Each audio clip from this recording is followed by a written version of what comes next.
โอ้อุ๊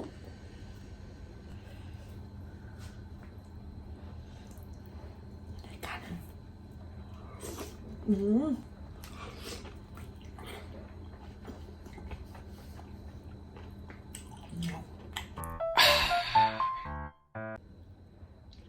สวัสดีค่ะทุกคนนะคะยินดีต้อนรับเข้าสู่ช่องกินกับแอร์อีกแล้วนะจ๊ะเจอกันอีกเช่นเคยนะคะแล้วก็วันนี้เอามี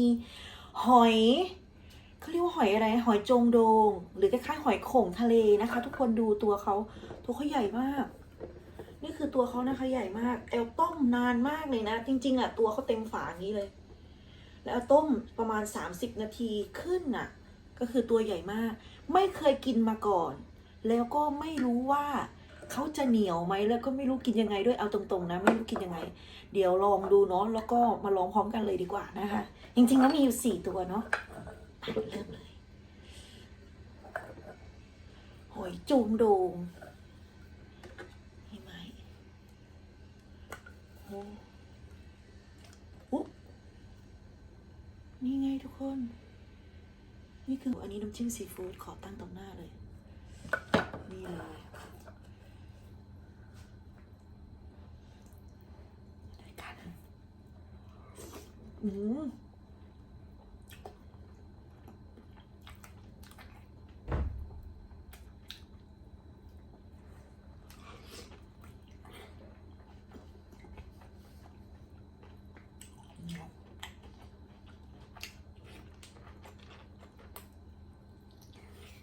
อืม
โอเคค่ะนะคะจบการรีวิวหอยโจงโดงของแอลนะคะ จะบอกว่ามันมีความเหนียว